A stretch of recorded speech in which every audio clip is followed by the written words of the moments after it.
precisamos nos permitir sermos transformados. Por que isso, pastor? Porque uma vida imatura, uma vida infantil, ela leva-nos a vários sofrimentos, dores e perdas. Mas já amadurecer, não. Amadurecer é libertador, pois promove confiança. A maturidade promove sabedoria. Eu penso que a maturidade também promove prosperidade. Mateus 6,33, busquem o reino, a justiça do reino, e as coisas serão acrescentadas. Isaías capítulo 1, verso 19, Deus dizendo a Israel: se vocês quiserem e se vocês me ouvirem, vocês comerão o melhor desta terra. Então a maturidade, ela nos leva a uma autoconfiança. A maturidade, ela nos leva à sabedoria. A maturidade nos leva à prosperidade. A maturidade nos leva à responsabilidade. E a maturidade também nos conduz a viver uma vida em paz. Porque maduros sabem falar, maduros sabem ouvir, maduros sabem olhar, maduros sabem entrar, maduros sabem sair, maduros aprendem a conviver com as diferenças, maduros sabem lidar com as perdas. Então, a maturidade, irmãos, ela é mais libertadora do que viver na imaturidade. Todavia, é sabido que amadurecer não é tão fácil como se pensa. E eu tenho ciência que amadurecer não é um processo instantâneo. Não é como uma varinha de condão ou uma varinha mágica, a qual nós batemos na cabeça de uma pessoa e dizemos: a partir de agora você não é mais uma pessoa imatura, você agora é uma pessoa madura. Não, nem sempre o processo de maturidade ou de amadurecimento é fácil. A verdade é que o processo de amadurecimento, ele é um processo longo. E por vezes esse processo vai exigir paciência. Quando nós observamos a relação de Jesus com os seus discípulos, nós iremos observar que Jesus teve que ter muita paciência, muita disposição, porque aqueles 3 anos que Jesus conviveu com os seus discípulos não foram suficientes para torná-los homens maduros. No domingo passado nós vimos no capítulo 14, verso 50 do Evangelho de Marcos, que quando Jesus fora preso, todos abandonaram Jesus.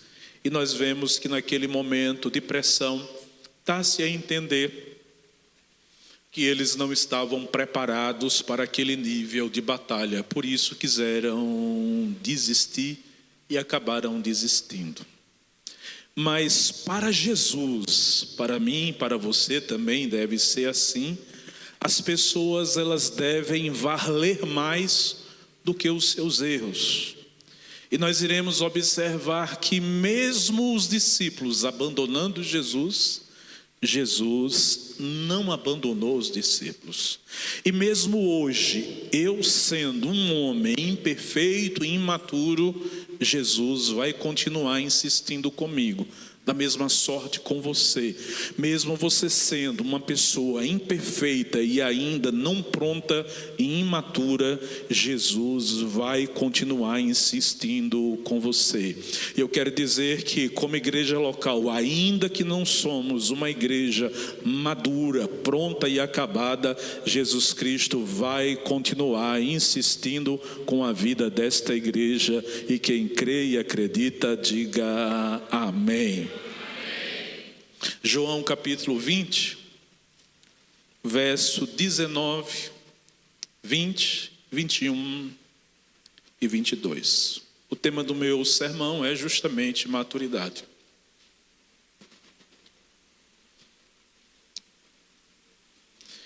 Chegando, pois, a tarde daquele dia, da primeira semana, que era o domingo, e cerradas as portas onde os discípulos estavam, com medo dos judeus, se tinham ajuntado lá. Chegou Jesus e pôs-se no meio e lhes disse: paz seja convosco. E dito isto, mostrou-lhes as suas mãos e o lado, de sorte que os discípulos se alegraram, vendo que era o Senhor.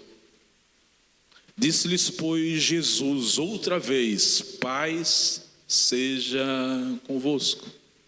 Assim como o Pai me enviou, também agora eu vos envio a vós. E havendo dito isto, assoprou sobre eles e disse-lhes: recebei o Espírito Santo. Jesus, ele fora julgado, condenado, crucificado e morto. Ele fora julgado na sexta-feira, nas primeiras horas do dia. Provavelmente seu decreto de condenação saiu às 9 horas. Até o Gólgota ele chegou meio-dia. Meio-dia ele fora crucificado e ele ficou na cruz vivo, salvo engano, até às 3 da tarde da sexta-feira. No domingo pela manhã, o domingo da ressurreição, Jesus ele ressuscita. Todos esses discípulos foram aqueles que no domingo passado eu falei que haviam fugido, haviam negado a fé e haviam abandonado a Jesus. E eles estavam aonde? Em um cenáculo. Estavam em casa, estavam trancados de porta cerrada, com medo dos judeus ou dos romanos fazerem com ele o que fizeram com Jesus Cristo. Antes de Jesus chegar até os discípulos, provavelmente ele apresentou-se vivo a Pedro, as mulheres, quando ele sai do túmulo, e aqueles 2 discípulos no caminho de Emaús. Agora Jesus está indo atrás justamente daqueles homens que haviam negado a ele. Aqui há uma questão um pouco teológica, tão somente para você entender o texto, porque o texto diz que as portas estavam cerradas. Como é que Jesus entrou? O corpo de Jesus após a ressurreição era um corpo glorificado. Ao mesmo tempo que você podia tocar, era um corpo que parece que tinha a capacidade de passar entre a matéria. Provavelmente será o corpo que eu e você teremos quando da ressurreição dos mortos ou do arrebatamento da igreja. Teremos corpos semelhantes aos corpos de Jesus, para a glória de Deus. Ele foi pioneiro no caminho e nós vamos atrás dele depois. Mas aí ele chega àquele lugar e os discípulos têm dúvida, justamente por isso.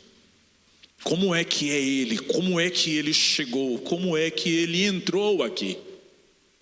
E aí Jesus se aproxima e mostra os buracos das mãos furadas, que na verdade não eram as mãos, era muito provável que eram os pulsos. E faz com que os discípulos pudessem tocar, para que os discípulos pudessem perceber e ver que era realmente Cristo ressuscitado. E o texto diz que quando eles têm consciência de que era Jesus, de verdade, eles começam a se alegrar. E aí quando eles se alegram, Jesus diz assim: assim como o Pai me enviou, eu agora vou enviar vocês. Jesus dá confiança àqueles que o negou. Jesus restaura a visão daqueles que queriam desistir. Jesus ele vai atrás daqueles que foram imaturos e abandonaram o Senhor. E aqui, irmãos, nesse processo de maturidade, eu quero nessa primeira mensagem falar que Jesus, ele conhece as suas imperfeições e Jesus conhece as minhas imperfeições. Ele sabe que em algum momento da caminhada eu irei falhar e você irá falhar também. Mas ele não vai desistir nem de mim e nem vai desistir de você. Se você permitir, Jesus sempre irá procurá-lo. Jesus sempre tentará resgatá-lo.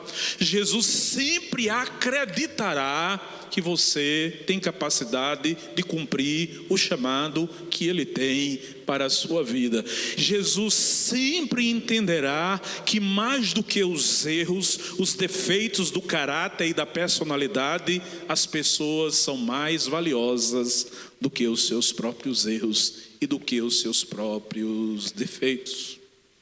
É preciso compreender que nesse processo de maturidade, por vezes haverá desvios, distrações, falhas, às vezes avanços, mas às vezes também retrocessos. O que eu quero que a igreja entenda é que Jesus continuará a insistir conosco, visando nos amadurecer, visando nos aprimorar, para que cada um de nós possa cumprir a missão e o chamado que ele tem para com a nossa vida. Eu quero tecer apenas algumas afirmações acerca desse texto. A primeira delas é que a imaturidade pode nos levar ao medo, ao pânico, ao isolamento. Jesus estava morto.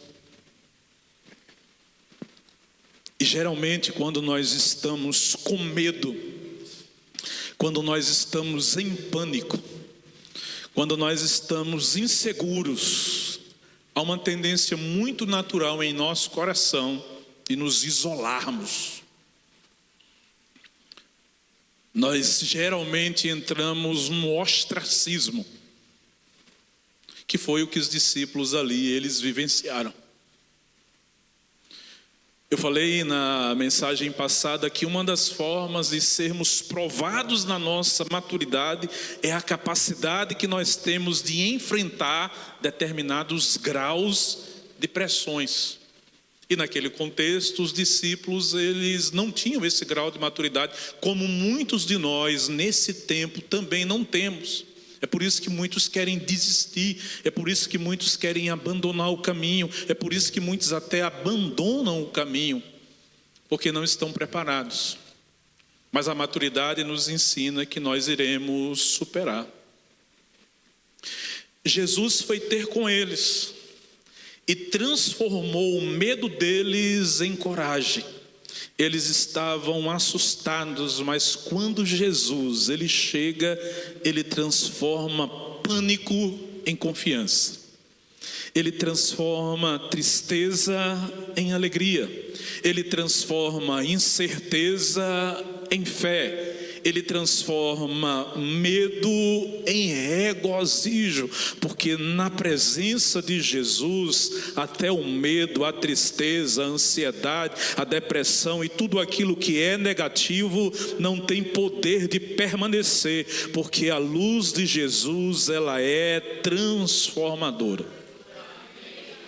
Às vezes, no nosso momento de medo, nós precisamos contemplar pela fé Jesus, estarmos diante dele, tocar e ver Jesus, pois a vida na presença de Jesus, há poder na presença de Jesus. Quando nós contemplamos a Cristo, nós somos transformados. Os discípulos estavam trancados, tristes, abatidos, mas a partir do momento que Cristo ele entra naquele recinto, e que eles contemplam a Cristo, e que eles têm a certeza de que ali era Jesus, o texto vai dizer que eles começaram a se alegrar. E por quê? Porque quando somos colocados na presença de Jesus, tudo é transformado. Eu quero profetizar, irmãos, que Jesus vai reaparecer diante de você. Eu quero contemplar que você e eu, nós iremos voltar a pôr os olhos no Salvador, a pôr os olhos em Jesus, a orar a Jesus, a estar com Jesus, porque fazendo isso nós seremos transformados pelo poder da vida que o próprio Cristo ele carrega. Nós precisamos contemplar a Jesus, porque quando contemplamos Jesus, a tristeza, a insegurança e o medo são dissipados da nossa vida. Eles foram tomados de alegria, foram tomados pelo Espírito Santo. Pastor Hermans é um pai apostólico do século II da era cristã. Ele disse que o Espírito Santo é um espírito feliz. Vamos dizer isso: o Espírito Santo é um espírito feliz. Agora coloque a mão na sua cabeça e diga assim: eu tenho o Espírito Santo. Diga assim: então eu sou alguém feliz. Tem alguém feliz nesta igreja? Eu não estou perguntando se você tem problema, eu estou perguntando se você tem o Espírito Santo. E nós dizemos que o Espírito Santo é um espírito feliz. E se o Espírito Santo é um espírito feliz, você é uma pessoa feliz, você é uma pessoa alegre, você é uma pessoa cheia da graça e da alegria do Senhor. Há alguém feliz aqui? Há alguém alegre? Se não há felicidade, se não há alegria, é porque nós não estamos contemplando a Jesus. Porque quando contemplamos a Jesus, a alegria, ela vem. Jesus agora, depois que eles estão alegres, comissiona aqueles discípulos a representá-los pelo mundo. Só Jesus. Como, irmãos, um homem que foi traído, um homem que foi abandonado por seus amigos, em um momento que ele mais precisava, como este homem agora ressuscita e ele vai atrás desses ditos homens para restaurar a missão, para restaurar o chamado. E agora, muito mais ainda, depois de restaurá-los à alegria, ele diz: eu confio em vocês, e agora, como o Pai me enviou, eu vou enviar vocês pelo mundo, e vocês serão representantes meus aqui na terra. Alguns não gostam disso, mas diga assim ao seu irmão que pode ser que ele precise. Tem esperança ainda para a sua vida.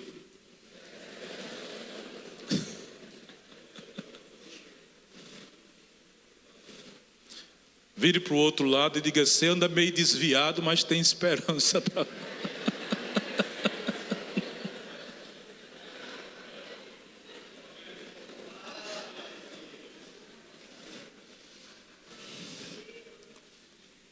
Diga assim a ele: o pastor confia em você e acredita em você.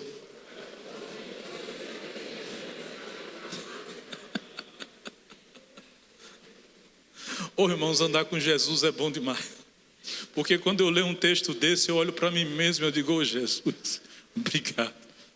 Porque o Senhor não olha tanto as nossas imperfeições. E aqui nós vemos algo muito poderoso, sabe por quê? Porque Jesus, ele sabe, irmãos, que ninguém amadurece da noite para o dia. Jesus sabia que aqueles homens eram homens de coração bom. Eram homens que estavam querendo acertar. Eram homens que tinham deficiências, mas queriam fazer a coisa certa. É por isso que tem uma música de Diante do Trono que eu gosto muito. Se tu olhares, Senhor, nada encontrará de bom, mas um desejo eu tenho de ser transformado. Preciso tanto do teu perdão, dai-me um novo coração. Dai-me um coração igual ao teu, dai-me um coração igual ao teu, coração disposto a cumprir todo o teu querer.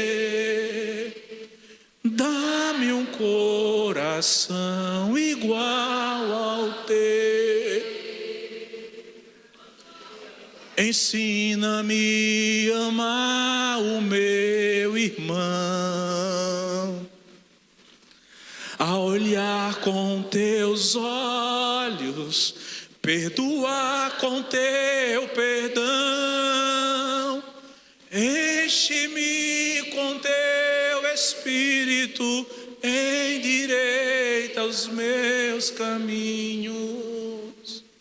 Ó Deus, dai-me um novo coração, dá-me um coração igual ao teu.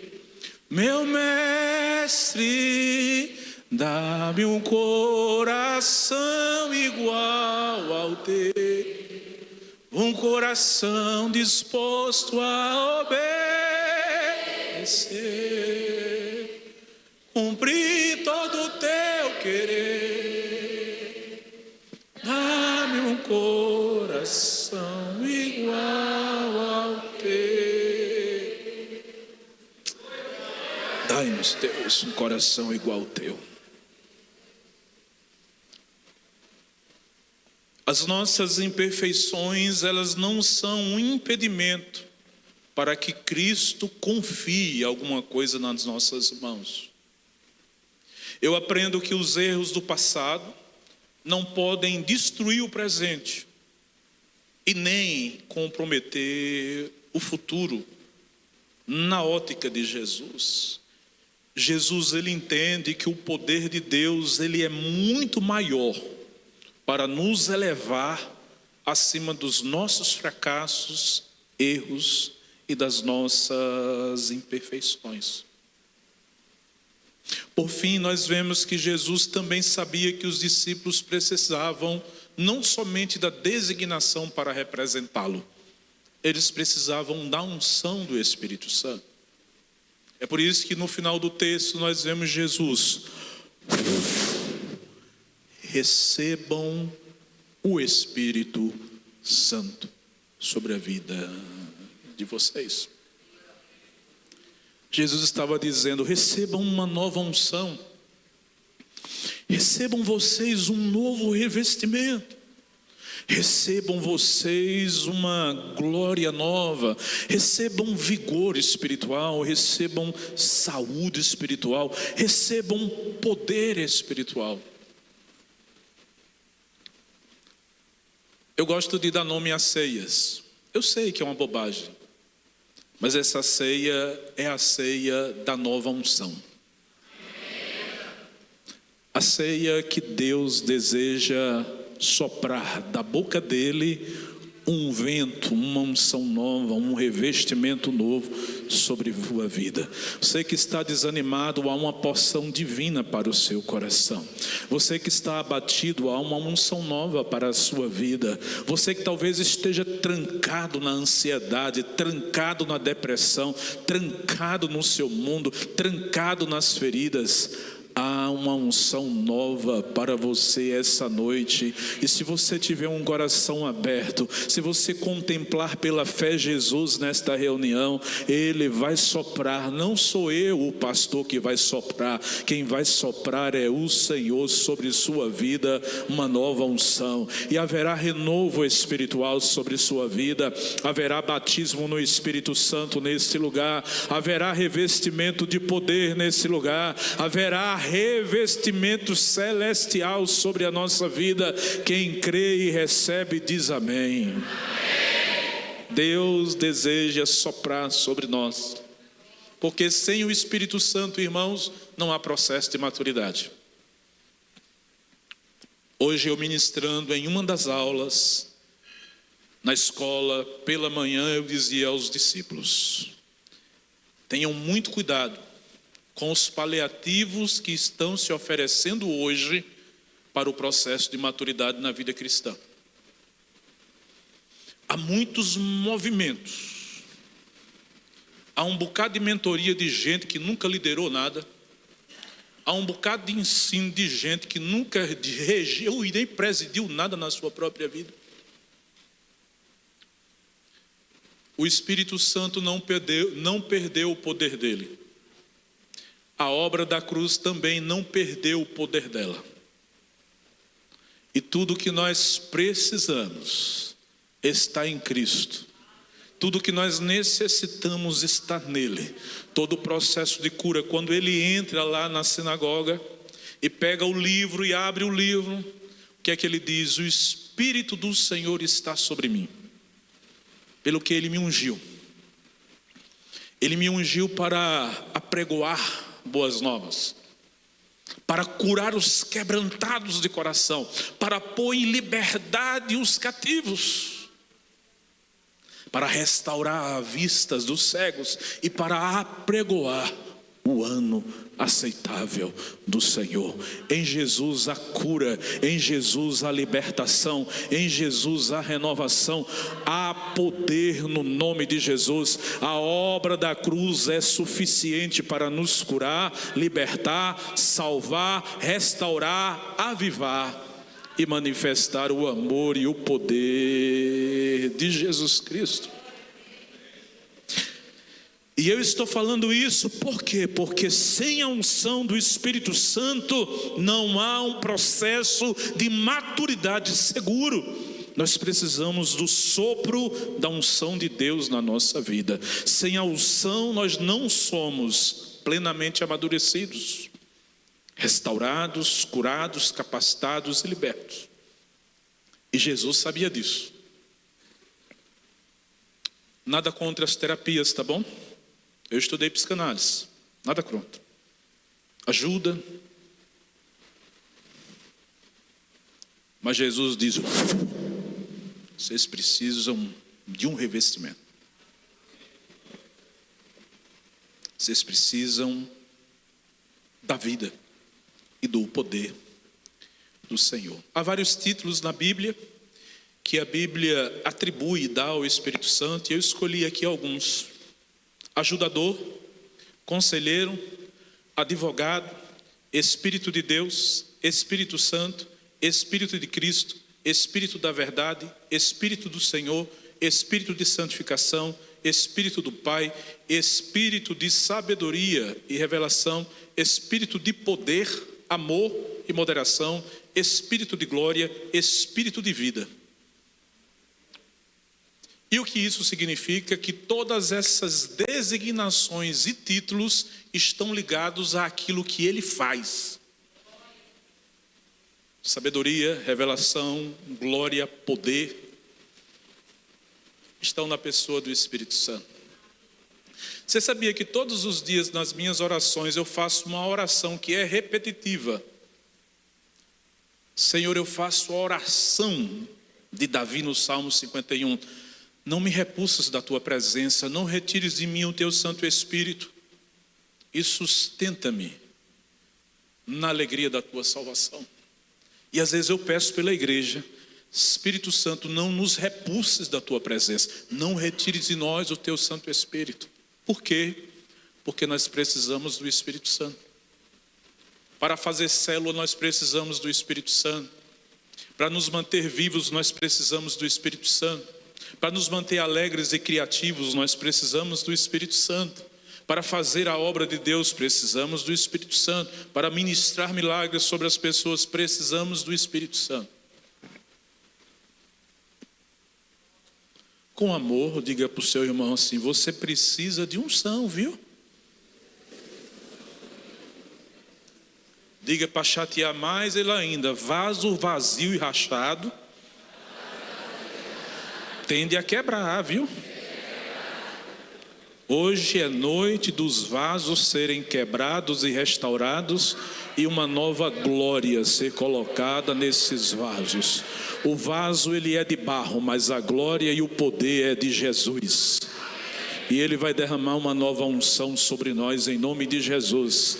Você vai ser restaurado na sua fé em nome de Jesus. Deus vai restaurar a sua alegria em nome de Jesus. Deus vai restaurar a sua fé em nome de Jesus. A sua esperança, o seu desejo de buscar a presença de Deus. Deus vai curar as feridas que estão marcando a sua alma em nome de Jesus. Deus vai trazer um novo tempo à sua vida. Deus vai abrir os olhos. Deus vai avivar o coração. Vai haver um mover sobrenatural do Senhor sobre a sua vida. Se você crê e se você recebe, dê um amém e um glória a Deus. Vamos buscar o Espírito Santo. Fica de pé em nome de Jesus, porque o que Deus tinha para falar é isso.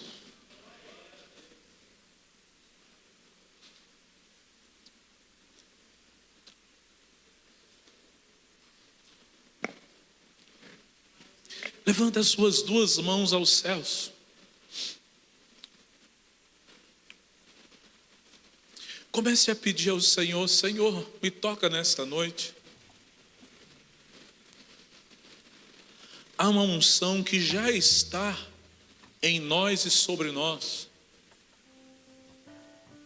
Fecha os teus olhos e começa a pedir: Espírito Santo, toque a minha vida, Senhor. Assim como o Senhor soprou sobre a vida dos discípulos, sopra sobre mim, sopra sobre o meu coração, Senhor Jesus, sopra sobre a minha alma.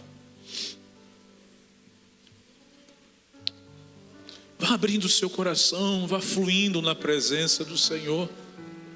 Vá deixando que o Espírito Santo vá movendo você com palavras. Se você profetiza, profetize. Se você fala em línguas, comece a deixar o Espírito Santo a fluir, deixa Ele fluir através de você. Se você tem desejo de gritar, se você tem desejo de erguer a sua voz, se o seu coração arde com um desejo de buscar mais intensamente, há uma liberdade entre nós, meu irmão. Eu só não queria que você ficasse aí indiferente a nada, mas pudesse buscar a porção que Ele tem para derramar sobre sua vida esta noite, em nome de Jesus. Comece a clamar a Ele e pedir: Espírito Santo, me ajuda, me fortalece, me renova, fala comigo, toma minha vida nas tuas mãos, Senhor. Essa é a tua hora, Espírito Santo. Essa é a tua hora e o teu momento. Vai fluindo no coração dos teus filhos, vai fluindo no seio da tua igreja, vai fluindo o Espírito Santo de uma forma nova, de uma forma poderosa, de uma forma milagrosa e de uma forma sobrenatural, Senhor. Vai aquecendo o coração, Senhor. Vai, Senhor, abrindo os lábios de cada um dos teus filhos. Vai gerando orações poderosas. Vai trazendo uma linguagem profética nova. Vai batizando Deus de novo no Espírito. Vai fluindo com poder na vida do teu povo. Vai enchendo os vasos. Vai enchendo os vasos, Espírito Santo. Vai derramando do teu poder, da tua glória. Vai tocando, vai avivando.